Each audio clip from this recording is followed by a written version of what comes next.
I'm Mark Seifter. And I'm Linda Zies Palmer. And this is Arcane Mark.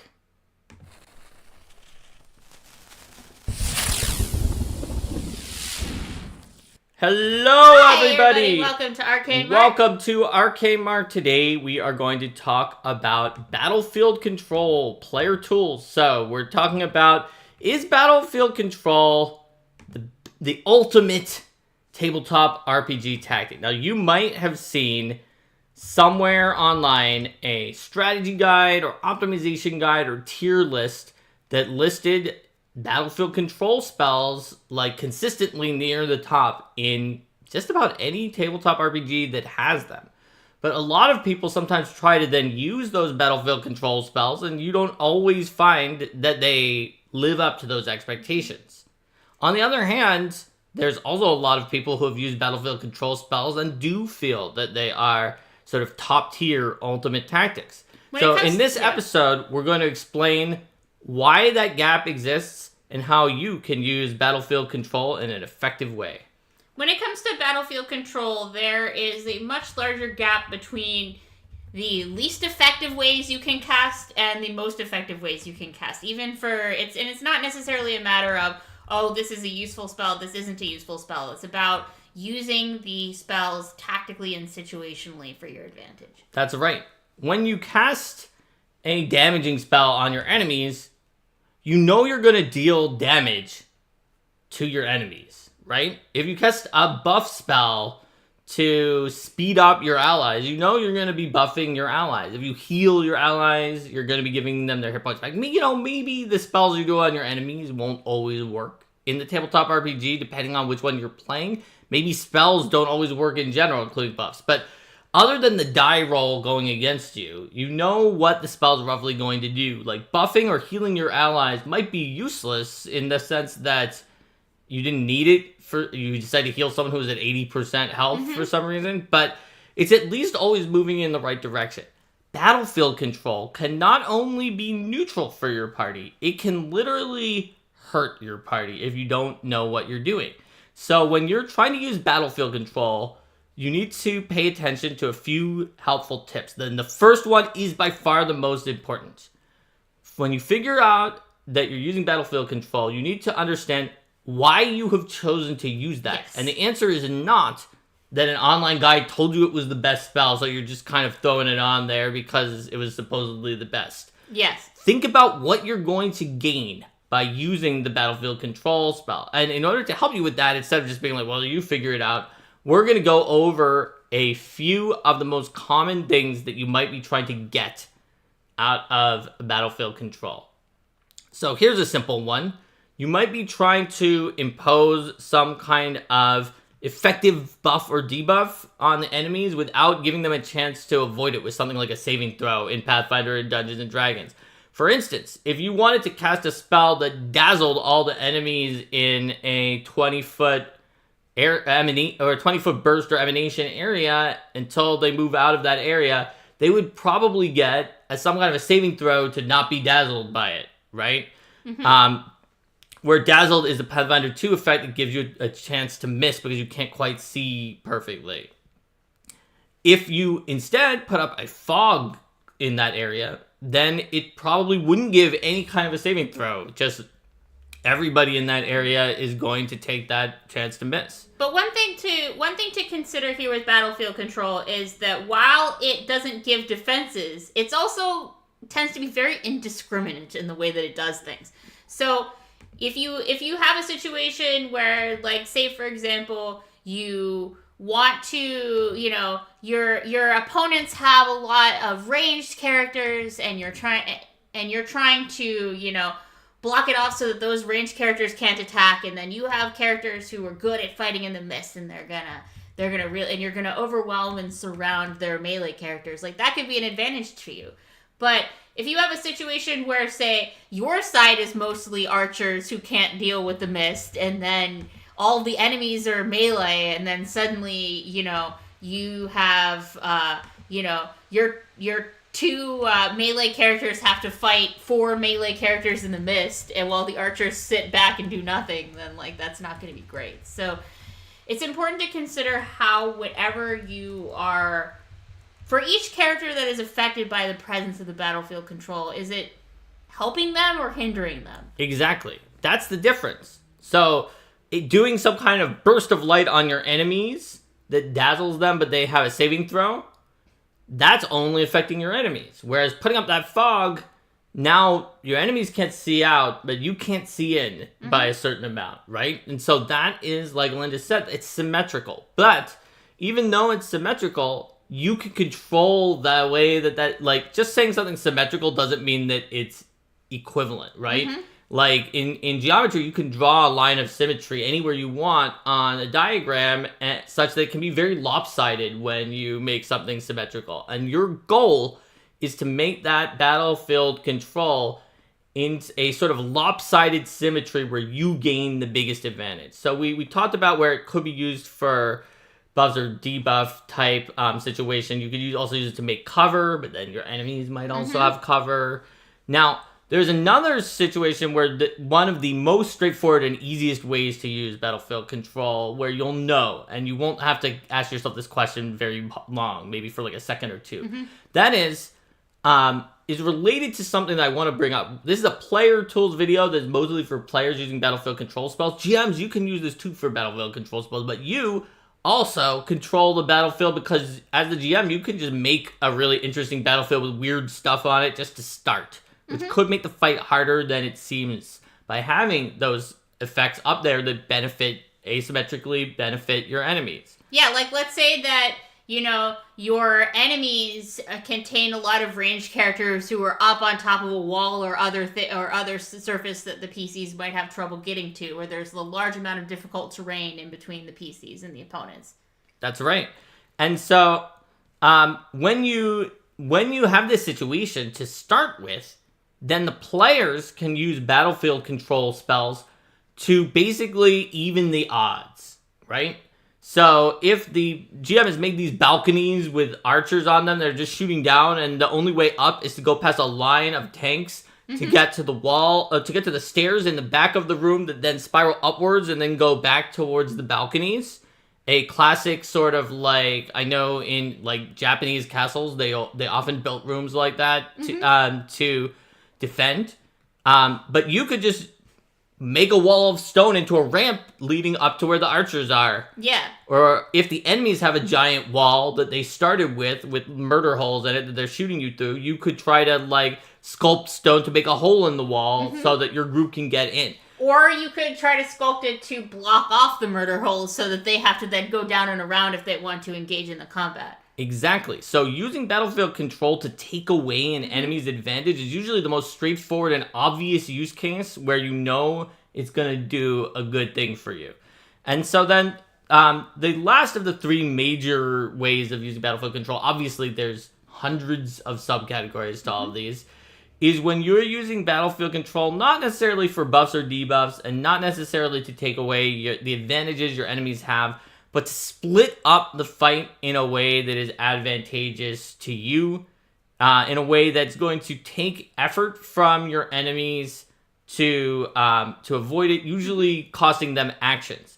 So in our thumbnail, we had a picture of like all sorts of plants that might be entangling people and a wall. These are classic ways to do that. If your enemy is a mix of ranged and melee, and your group is all ranged, then if you put up some kind of area of difficult terrain that makes it take multiple turns for your enemies who are melee to actually get up to your ranged party members, then that's costing them more actions to get there. You've essentially split the fight in half.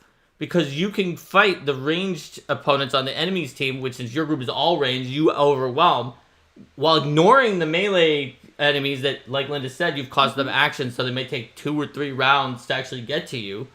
And then, by the time they're getting close, then you can start focusing on them, and you only have to fight this smaller encounter with only the melees. Yeah, and Rising Star in chat's talking about loving using a wall of force as a GM with high power casters to change out the battlefield. Absolutely. Yeah. So then what you're doing, your walls will take time to walk around or smash through, and then you're deciding to split the battle into 2 different segments. Walls are definitely a case where you can significantly advantage your party or significantly cause them issues depending upon where you draw the wall. You want to make sure that the encounters that when you break things into different kind of mini encounters, that you're splitting them up in a way that's advantageous to your group. If you create a situation where, say, all of the enemies are on one side of the wall and all of the PCs are on the other side of the wall, that could be beneficial if your PCs are in dire straits and they're going to use that time to heal up because they have good ways to use those actions. But, in most cases, you're going to want to judge how many opponents do you want to put together with the PCs based on how the PCs are doing and how they're going to be able to handle the situation. Usually you might want to say, okay, we're going to put some opponents on the side with the PCs so the PCs can handle those opponents, and then, other ones will eventually come through, but they're not going to have to deal with as many actions all at the same time. That's right. I will go ahead and create the upper and lower bounds of an S tier use of a wall and an F tier use of a wall so that we can think about this. So an S tier use of a wall is your enemy, and they might not even have groups like this, but your enemy is a strong mixed group that has a lot of different types of thing, and you create a wall that separates the enemy's powerful buff and heal character who has almost no offensive capability from their powerful offensive character, where you split it roughly in half and have all their support alone where they can't do anything to you, and you just can kill them, and they literally are like, the best they can do is try to heal back you killing them, and they can't do anything else. The worst thing you can do is separate your buffing healing cleric or bard who can't do anything else with all the enemies, splitting off the rest of your entire party, including yourself, where in a box with nobody else. Yes. That is clearly terrible, and you have basically been batting for the other team by the fact that you cast that spell, because it's not just neutral. You literally just did the thing I said was the best thing to do, but for the other team. You forced a situation where the equivalent of like the healing buffing character that, most parties will stick either in the middle or the back, depending on whether they expect sort of a back attack, has then like Leroy Jenkins into the fight, and no one else can get there for a while. That's correct. And so, those are like the best and the worst possible case. There's a lot of leeway in between. But in general, the secret of splitting up fights is that in a lot of tabletop RPGs, a fight with numerous enemies is much more dangerous than a fight with fewer enemies. And a fight with fewer enemies, back-to-back with a fight with fewer enemies, is often not that much harder than the fight with fewer enemies to begin with. In fact, it could be easier if you were able to keep it under control and apply a few buffs during the first round. So, for instance, if you're fighting in Pathfinder, a low-threat encounter is usually pretty easy.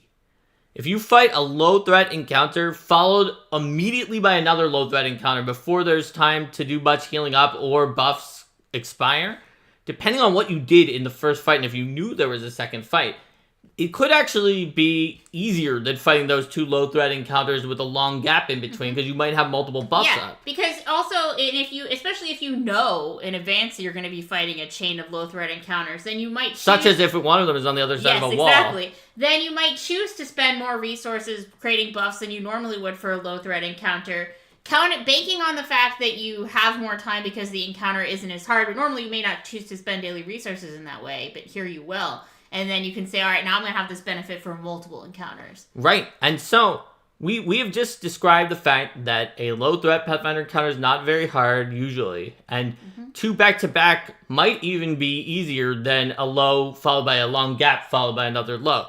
Well, guess what?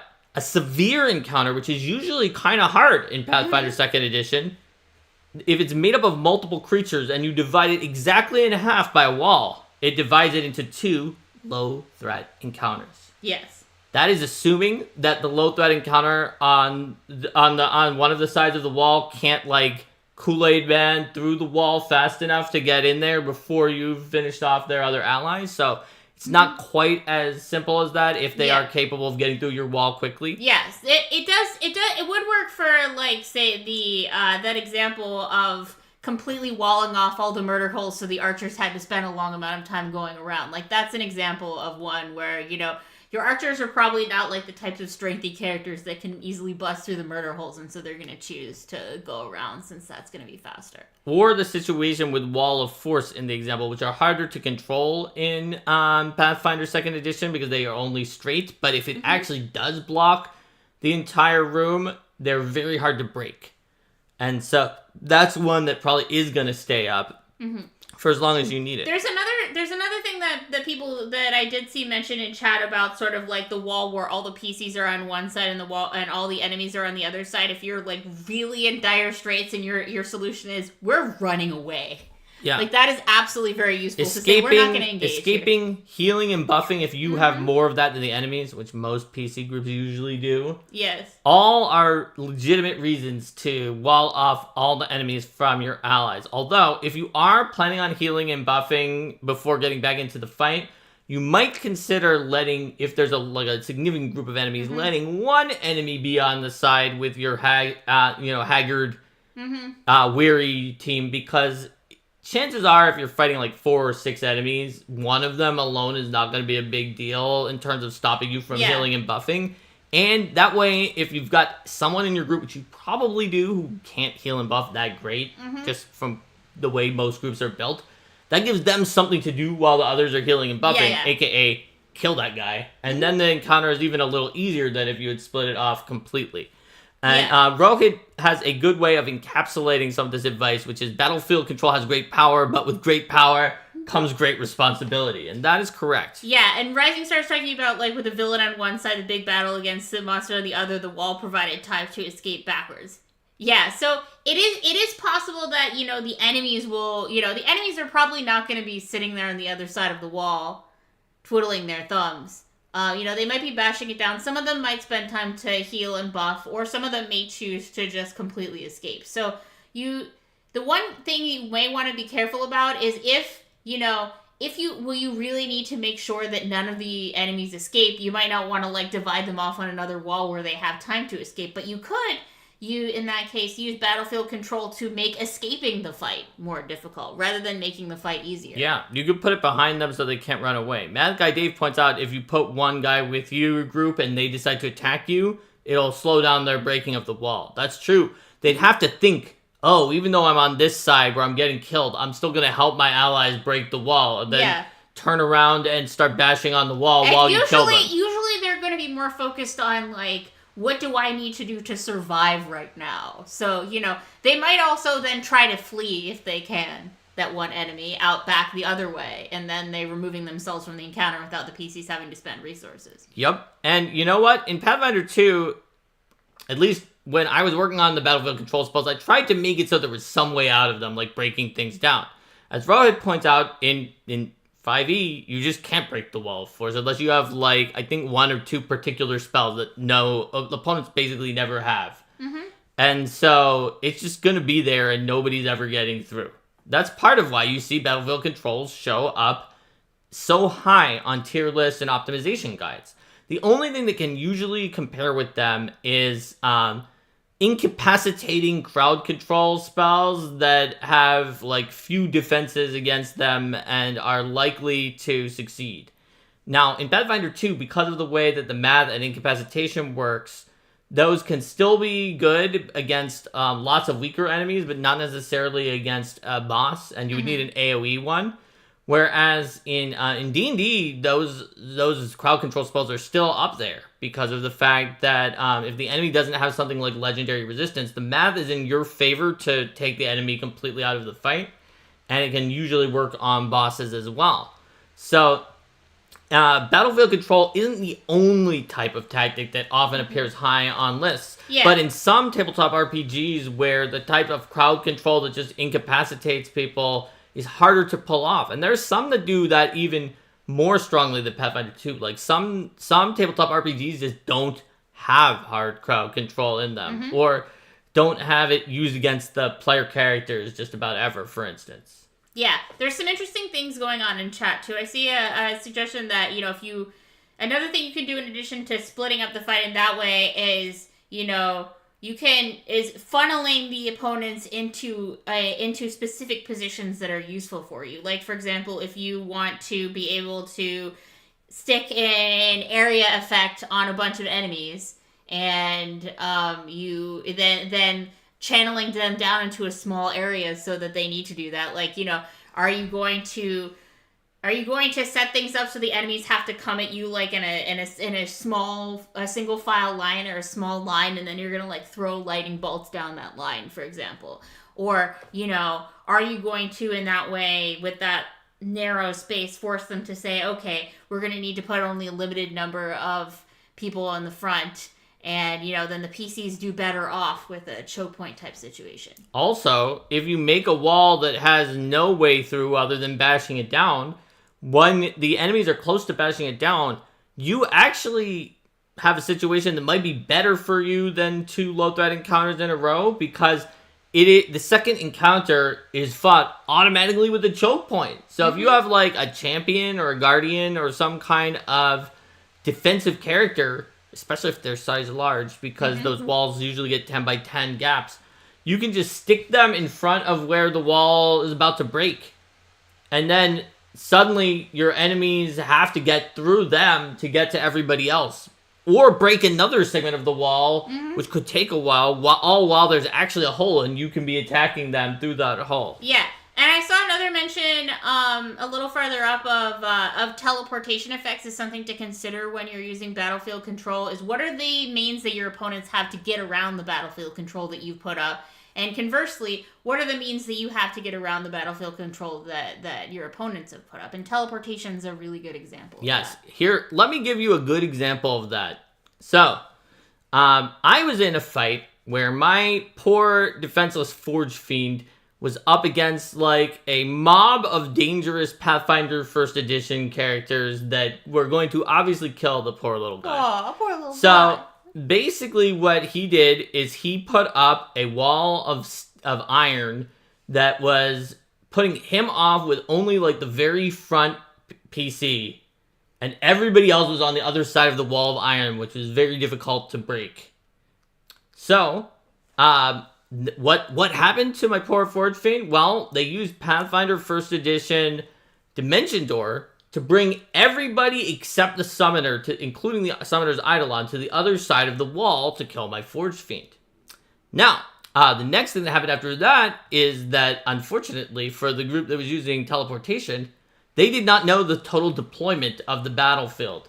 Because, in fact, my other allies who were coming from behind now had that S-tier situation where I had a bunch of souped up Lamia matriarchs and one pure support character who couldn't do very much about that, all on that side of the wall of steel. And so that was an example of how battlefield control could be used almost deceptively alongside dimensional magic in order to get a bigger advantage. Basically, when the other group doesn't know where you've deployed your people, then it's harder for them to place battlefield control. Imagine if the players had created some kind of a wall. In this situation, maybe there was more than one Forge Fiend, only to realize that whatever they've done, there were these other enemies that were in the other side of the wall with them that they didn't expect. And, we've been talking a lot about, it depends upon your capabilities and the enemy's capabilities. And, Dap and Chat brings up a good point. Like, a lot of time you're not going to know exactly what the enemy can do. So, that's why recall knowledge is really good with battlefield control. If you know what the enemy is, and you know what they can do, you have a much better sense of how to use battlefield control effectively than if it's just like, I have literally no idea what this thing is. So this could be, a lot of times this is going to be, in combat recalled knowledge, but it could also be if you know generally what you're going up against, spending time to research in advance what their situation is by asking around, or by, sending in sneaky scouts to take a peek at what's going on and that sort of thing. Also, in Pathfinder 2, you can't just have one person dimension everybody to the other side on their turn. So even your worst case scenario where you threw up that wall and every single enemy has a 5th rank dimension door or whatever it is now, translocate, and can get to the other side of it, you still spent your turn to make all of them spend a turn to get to the other side of it.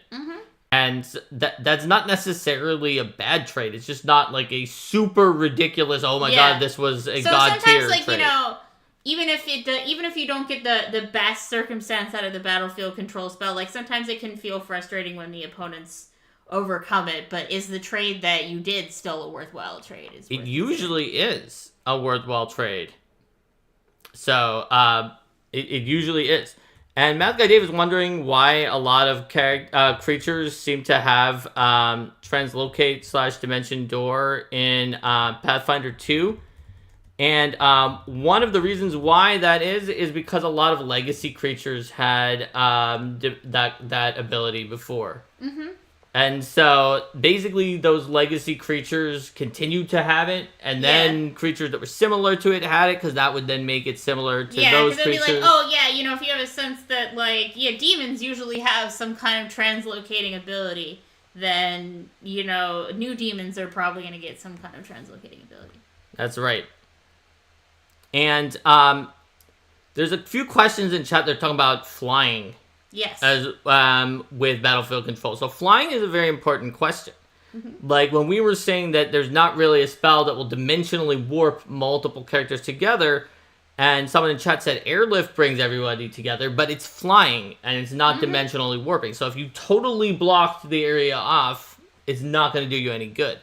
But if you're outdoors, you can't really do that. So the best the wall is going to do is be something that creatures with vertical abilities, such as climb or fly, can get over. And it suddenly becomes a lot less powerful than it was indoors. And Rising Star points out, like, and this is when the anti-flying spells go, yeah, like, they are, you know, Earthbind and things like that. That battlefield control that says, like... That's a crowd control. Yeah. / debuff spell. Crowd control, yeah, that's more of a crowd. It's not a battlefield control. Right? And I guess since it only hits one target, you could say, well, it's not really crowd because it's only one target. So you can decide whether you want to call it CC, crowd control, or just debuff, or whatever you want to call it. It's not a battlefield control because it is used on them to give them the problem. Yeah. But it sure teams up well with battlefield control. Yeah. So crowd control, you know, crowd control and battlefield control do generally work really well together, especially if you can cast them in a way that, you know, battlefield control takes advantage of a situation that you've created with crowd control or vice versa. So it's like, oh yeah, well, you know, you've used crowd control to, like, slow down and mire the enemies, and then you create a wall that they then have to, like, try to go around or whatever. So you're doubling down on the same right effects. Also consider this when you have to deal with flying creatures for your battlefield control, which is that flying creatures have a vulnerability that a lot of people don't consider, which is that they are exceptionally vulnerable to something, especially in Pathfinder 2, to something like slow or anything that would cost them an action. So dragons, known to be very strong. In pretty much every D&D edition and pretty much every Pathfinder edition, maybe arguably 5e is one where dragons are weaker relatively to some of the other ones. But one of the ways to defeat a dragon more easily in Pathfinder 2, even though they have incredibly ridiculous fly speeds compared to your speed, they have powerful abilities in, like, just about every category, is if you find any way to knock off one of their actions. Because if they want to fly, they have to spend an action or they will fall. And if they only had two, they only have one action left. They can't use Draconic Frenzy, they can't use Breath Weapon, they can't use most of their other abilities at that point. Like, the best they're going to be doing is making one basic attack per round. And so that it's especially good against dragons. Some flying creatures do have powerful one-action abilities they can use, like a flying monk or something like that. Yeah. And so slowing them isn't as effective as a way of helping combine your way with battlefield control, but it can be one way to do that. Yeah. And it is certainly possible for there to be battlefield controls that force the flying creature to get into a more narrow area and to come down toward the ground so that they can enter the engagement. Exactly. Like, for example, if you have, you know, if you have a mist or fog or something like that, it's like, well, I'm not really sure where they are. And of course, the enemy may have ways around that in terms of like, well, I'm a dragon, you're in that fog somewhere, I'm just gonna breath weapon all of you jerks. But if they don't, then that can be very effective. That's right. And so, as mentioned in chat, tripping something to try to make it fall and fall prone from flying is an excellent way to defeat them. That is what I used with my summoner in a recent battle against a dragon. Mm-hmm. It was like a dragon that was 4 levels higher than us after we were already fighting multiple other things at the same time. It was really ridiculous. We definitely wouldn't have won if I didn't have pre-remaster ability to auto-trip on a hit.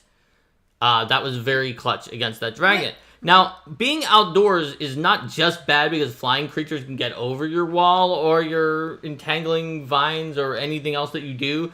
It's also bad for you because they definitely can go around your battlefield control. Yes. Even land creatures can be like, oh, well, okay, then I'll walk around this. Mm-hmm. So it's not like flying creatures are unique in their ability to avoid your battlefield control when you're not like choking the entire passageway with it. And then folks in chat are also talking about things that can provide protection from above. If you have the kind of wall that lets you build things vertically, that lets you build things horizontally, or if you create like a forest that has like a canopy cover or something like that, that's definitely a good way to force them to come down to your level to fight you. Yep. And so you need to think about how to use battlefield control a little bit more carefully when you're dealing with a very open area, because it's harder to control that battlefield. There's so much of it. You would need the ability to create a lot more stuff to feel like you had a higher degree of control of it than a small battlefield where a little bit goes a long way. So you need to keep in mind what the battlefield is like. It's another part of the great responsibility. You can't just be like, oh, we're going to be outdoors on the open plains. I'll keep preparing battlefield control because I read online it was really strong. Yeah, and I'm gonna just make like patches of difficult terrain. If none of your opponents can fly, and then you create something like it's a broad area that they kind of have to walk through or walk around. So either way, you're slowing down their approach. I mean, that can still be helpful, but it's not going to be as powerful as, say, you're doing this in an enclosed space and they don't have the choice to walk around, so they must walk through, and then Also, if you're outdoors and they're walking, what you want to do is place the difficult terrain, assuming we're using difficult terrain now, not a wall, such that your enemies are already in the difficult terrain, but they're nearish to the back of the difficult terrain. What you want to do, ideally, is make it so that getting out, which requires walking through some difficult terrain, and going around is about equally nasty as just going straight through the rest of the difficult terrain. Because the opponents are going to try whichever way is faster, and that makes the best case scenario as bad as possible. Exactly. Instead of centering it directly on them. So, like, making it so that going the direction you don't want them to go is what you're discouraging as much as possible. Yes. Also, if you were playing with 4E or 5E style diagonals equal one space, you are going to get wrecked with difficult terrain because of weird diagonal movement. Mm-hmm. And if you're in a flat open space, just like, the problem is you definitely have to put it on them, and they need to actually be close to the center because of the non-Euclidean movement. If you put enemies not in difficult terrain, they can just walk around it and then back around, and you couldn't see my finger because I went off in a weird 45-degree angle, and they lose no movement to get around it because of the fact that the diagonal movement counted for free. Almost 1.5 times faster whenever they're moving along a diagonal than they do when they're moving straight relative to the grid. Yes, it's actually one of the hugest problems with that kind of diagonal movement is that you can't, like, battlefield control or even just interesting things on the battlefield don't matter very much because circumventing them is usually free unless they have to be, like, weirdly, like, wider in one of the dimensions than the other dimension in order to have any effect at all. Yeah, or like cover really the entire hallway. Mm-hmm. Even if they're really large, they have to be wider in the dimension you're not traversing or equal, or else you can always ignore them. Yeah. So, like, if you're 80 feet away, and you have a thing that is... Oh, and they have to be wider also. I guess they have to be twice as wide. If you're 80 feet away and you have a 160-foot long wall that you're in the center of, that's also 80 feet wide, you can still go around it with that diagonal movement by going, 80 up and right, then 80 down, then right. Yeah. And you've lost nothing. So that's another important thing to keep in mind with battlefield control. Like, in that case, if this is instead not a wall because it's 80 feet wide, but instead a huge difficult terrain area. Yeah. If you are in a diagonal movement is weird and is 1-for-1 game, then you want to place them very near to the center because getting out of it and then going around costs very little. Yes. Whereas if diagonal movement costs a geometrically sound amount, then you want to place them nearish to the back because even going through it a little bit to go back and then going diagonally around could wind up costing them more of their movement than just pressing through. And going to the end if you put them closer to the middle. Yeah, you wanna make sure that they don't have an easy way out of it. That whatever you're encouraging them to do is either you're wasting equal amount of movement in both directions, or you are the thing that is easier for them to do, the thing that they're now going to be encouraged to do is actually better for you guys because of some circumstance you have set up. Yes. Just like what Mark was talking about, how it's like, oops, now all the enemies are over here you didn't realize. Like if you have other PCs that they're not, they don't realize that you have a hiding rogue who's there and ready to attack them as soon as they walk this way. And speaking of deceit and misdirection, I see in chat from Rohit that illusion spells can be used for battlefield control. Absolutely. In fact, you can make an illusion of battlefield control. Yes. Even funnier is that you can make an illusion of battlefield control, and then after they figure out it's an illusion, you could just make the actual battlefield control, and your opponents might think that is also an illusion, and then they waste a lot of time trying to be like, this is fake, I'm just going to go through it. The illusion. Oh my gosh. Oh, that one was real. Yes. Exactly. And so, essentially, you can use illusions to channel your enemy's movements and actions in a similar way to real battlefield control. And because illusion spells are often fairly flexible in what they can replicate, that gives you a lot of flexibility in altering the way that the opponents act. Yes. Now, obviously, the object isn't actually there. Yes. So, if an enemy throws a fireball at the side of your group that's on one side of the illusion, the fireball will go through the illusion. Yes. You don't actually have cover against it. You will get burned on the other side of this fake wall. And when the enemies do learn that it's fake, then they can often find ways to just ignore it. But it still can conceal you. Yeah. And especially if it's a non-transparent illusion, it might even completely conceal you, making you hidden on the other side of the illusion, giving them a 50% chance not to be able to target you. Yeah. And if your PCs are like, well, I can see through that because I fully disbelieved it, and they haven't disbelieved it or whatever, then you can get all sorts of shenanigans going on there. Exactly. So think about the different ways that you can use battlefield control to suit the situation. It's one of the reasons why, even though they're listed high generally on tier lists, I don't necessarily recommend battlefield control spells for beginning players as something as an all-the-time sort of snack. Because of the fact that you might wind up in situations where it's hard to use the spell altogether due to the terrain of where you are, the type of monsters you're up against, or your party composition. Yeah, and party composition can both be in terms of what are the actual characters and also the player composition too, right? If you have a group some groups are going to really lean into the battlefield control and enjoy collaborating together with the character who has that to set up situations that are really awesome for their characters and let them shine. Like we were talking about, forcing the enemies to go to the place where the rogue is hiding in ambush, and then the rogue gets all kinds of awesome attacks.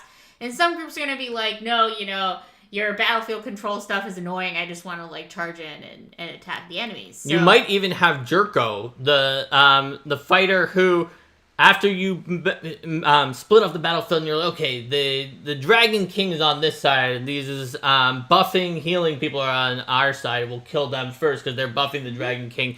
The fighter's like, I wanted to fight the Dragon King. I'll see the spot of the wall that looks like it's crumbling because the Dragon King's attacking. I attack that too, so that I can get to the Dragon King faster. Yeah. You have the worst case scenario where you have characters who are so uncooperative with battlefield control that they literally go against it because they're like, I'm not fighting these buffing characters. That's like hurting a helpless fish in a barrel. I want to fight the big dragon. So you need to make sure your group is on the same page with you, that they want this battlefield control. An example we've given in a previous episode, the one that caused people to ask to have this battlefield control episode, was a Pathfinder 1, you could create extra dimensional pits. And anything that was standing where you could actually see into the pit and shoot into it would likely to fall into the pit too. And we were in a timed event, and one of our players, like timed in real time as well, one of our players made a pit and put all the enemies into it, and we couldn't do anything. And we were like, well, okay, great, can you dismiss this? And he couldn't. Yeah.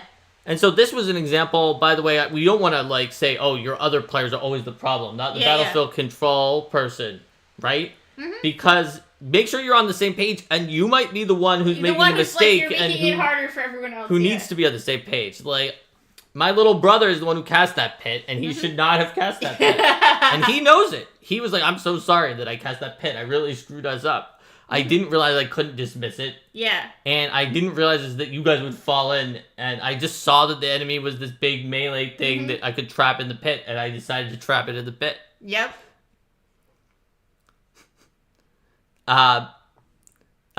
Is there someone in chat who actually had a player who would bash through the wall to get to the dragon and then would say that's what their character would do? So, you know what though? Like, I am a very tactical player, and I don't always like having that situation come up. But it is also partially on me if I didn't ask them in advance. Yeah. So especially if the person's like, I just want to be a dragon slayer. I wasn't here to kill these priests, these kobold priests of the dragon. That's my fantasy. Please don't cut me off from the dragon. Yeah. So knowing the other players at your table, and some of this, it also is going to depend on, sort of what your group's social contract is around in combat tactical chatter, right? If you have a group where, they're like, oh yeah, where you can just talk about it as much as you want, then it can be easier to coordinate some of these things. But then in other groups, that's like, well, you're metagaming to talk about this at length here, and then, they might prefer a situation where the party is, talking about things in advance and about the tactics and things like that. But as we mentioned in a previous episode, when you're playing characters, you're not role-playing out every conversation they ever have with each other about tactics. Yes, so. I think that GMs and other players who poo-poo having any amount of tactical discussion at the table because your character couldn't have time to say that is really sort of anti-metagaming in a weird way, because you guys get together to play this game, like, say, once a week, maybe if you're lucky, maybe once a month, however often it is, for a few hours. And you might forget what other people can do, you're not sure, but these adventurers, in many cases, have been adventuring together for months. They have hours of downtime where they're keeping watch, and only the two people for watch are awake, and they can be talking about something. They're going to be talking about the battles that they've had, rather to be like, oh yeah, that was awesome, or to like give each other crap for how, like, you're your stupid wall spell and all that kind of thing. Yes. They would have discussed this. Yeah. Unless it's literally like the sorcerer's bloodline awoke to some new spells and it's the next day right after that, and even the sorcerer doesn't know what they got because they didn't study it. It just came from their bloodline. If it's spells that they've been seeing for a while, they're going to be talking about it. And even if you don't talk to each other about it, unless your character is like, I am the taciturn. I am playing an elf who is from the northern icy fields, and every day I just leave the party and go somewhere by myself where I can quietly meditate. I never talk except for to chant my spells. And it's like, okay, fine. Maybe that guy didn't talk to the rest of his group. But most people talk. Unusual circumstances. They need socialization in their daily life, even if they are some kind of a murder hobo or other adventurer. And so it's natural to talk about the thing that might kill you if you don't do it right. Which is your job. Like, especially since these are your work buddies, it's essentially. And so I would maintain that it's actually much more metagaming not to allow these little conversations than it is to allow them. Unless the conversation is getting so in the weeds that it is like, now, let me explain this 9-dimensional thing. Because of the fact that we're fighting at Siltsabiddle, which we've never fought before, and I know about, but none of you did, that would mean that this person's ability, which they normally never use, combined with this other ability, because the Siltsabiddle can switch the vitality energy into void and mess you up. But we could bait it out with this thing, and then that would allow the other person to come in and mess up their Eclipse Burst. And then I would do that, like, okay, maybe you didn't have that prepared because you didn't know you were fighting at Siltsabiddle. But basic stuff like, this is my Devouring Vine spell that drains the blood and eats the people who go into the vines. And you can tell it's different because of the mouth that are on it. Yeah. Don't walk into it, Leroy. Yes. That's the kind of advice that after... after you've used it 6 times, maybe the player should have remembered it, but, this isn't the only thing in their life. This is a game. This isn't their life. But Leroy definitely remembers being bitten by those vines 5 times. Yeah. Right? Exactly. And yeah, people in chat are agreeing. Think about how much you talk to people at your job that you otherwise wouldn't get along with. Now imagine life or death situations with those people. You talk even more than that. Absolutely. Yeah, especially like you were saying, once you've had, it's one thing. It's like it's the first time that group has worked together, and they're like new characters, and they're collaborating, or like it's a game with people who the story is they haven't really seen each other before. But yeah, the more that they've seen these things in the past and had a chance to talk about them, yeah. Absolutely. And some people in chat were like, I play more than once a week. I didn't say that necessarily that you as a person might not play more than once per week, but most groups, the entire group of people don't meet that much more than once a week. I think for a lot, I've been the player who played multiple times a week. Yeah. In fact, we occasionally do, but not most weeks, even now. And usually the way you do that is that you have multiple groups. Yeah. As opposed to one group that's like, this same group, everybody's going to come 3 times a week. And if you actually do have that, bravo. Yeah, but that's very rare. It's just difficult to find like a group of people where they're all going to be available that often. Mm-hmm. Absolutely. So, I think that covers sort of the secret of Battlefield Control, how it can get to the top of all of these tier lists, while sometimes you're just scratching your head and being like, is it me? Because this doesn't seem useful in this fight. Or also just sometimes being like, that seemed like it turned against us. And the answer is, it might be you. Because you do have to think very hard about how you use Battlefield Control. Think about why. Not just because it was rated high on a tier list, but why you're using it. But the answer is, it might not be you. Because sometimes Battlefield Control is not actually helpful in a given fight. And that's okay.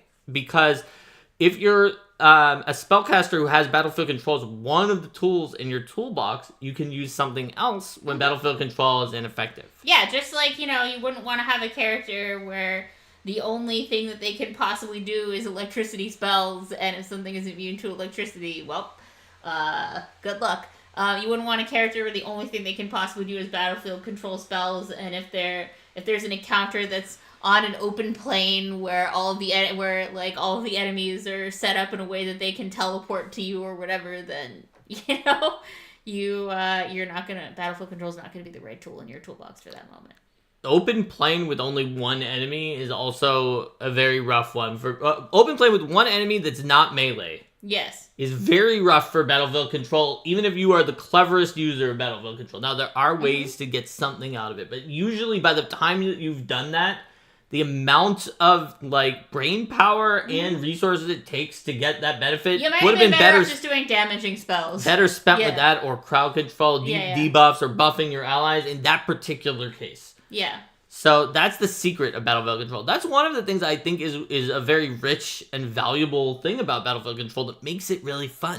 Because it feels really rewarding when it works, but it's also not, even though it's rated so highly, it's not an I win button that will work in every kind of encounter or situation. And the thing is that it makes battles feel more different because every combination of enemies and the how distant, what the opponents are, how distant they are from you to start with, how everybody's positioned to begin with, what the shape of the space is like, what existing terrain might be there, is going to be its own little puzzle.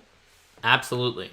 So, that's what we wanted to say about Battlefield Control. So, remember, please like and subscribe, hit the bell if you want to hear more from us on Arcane Mart. You could even join if you'd like to support us.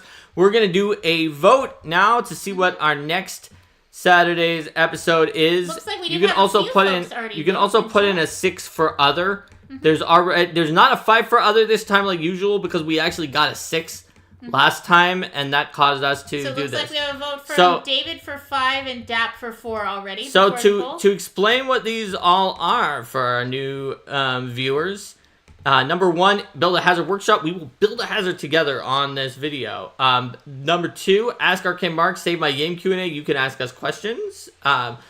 3, design diary skills and proficiencies. We'll talk about designing skills and proficiencies. 4, we'll play some kind of video game here. And 5 is one that was suggested last time for like how to get yourself or your group into indie TTRPG. So not Pathfinder, not D&D, other tabletop RPGs. Where to start, how to figure it out. Like, how do you get into it and get excited for that? So it looks like so we've far got we have 3 1, 4, 3, we've got 3 5s, a 4, and 2 1s. There's another 1 just came in. Yep. Yes. Another That's 5. a 4th 5. Okay. 4 5s, 2 1s, 1 4. I could see this going. There's enough people here that it could go either way. Oh, another 4 1. 5s, 4 1s, 4 5s. No, I think it's Right? it's Or 3 1s, 1s, 3 5s, and a 1 and a 4 and a 4. Sorry. Yes. So 3 1s. or 3 1s, 4 5. 3 1s. Oh, now there's there 4 it is. 1s. 4 1s, So it's 4 tied. 5s, and a 4. It's there we tied go. between building a hazard and how Oh to no, get a 3 into came in too. There's a 3. So Hey. everything except 2 has 1 now. So we've got a 3, a 4, 4 5s, and 4 1s. All right, so wait, our 4 has switched to 1. Yes. So now it looked like any other time that something like picks up 4 early on, it's usually likely to win. But it looks like 1 came with it it came with a come from behind victory, maybe by 1 vote, unless somebody comes in and votes for 5. And so now DAP became the tiebreaker. So we are going to build a hazard workshop. And we'll build a hazard together in real time that you can use in your game on our next Saturday episode. And we're certainly going to be getting into TTRPGs on the poll. We'll leave it on there until it either wins or we get sick of it because it doesn't get almost any votes, which seems unlikely given that it nearly won this time. So there we have it. All right, everybody, have a great weekend. We will not see you next Saturday. So this was for 2 Saturdays from now because of the fact that my brother is coming to visit from another continent. And so we are going to go do some stuff with him on Saturday. So we will see you in 2 weeks. I'll tell him for you guys that he shouldn't have put that pit there. Bye, everybody. Bye.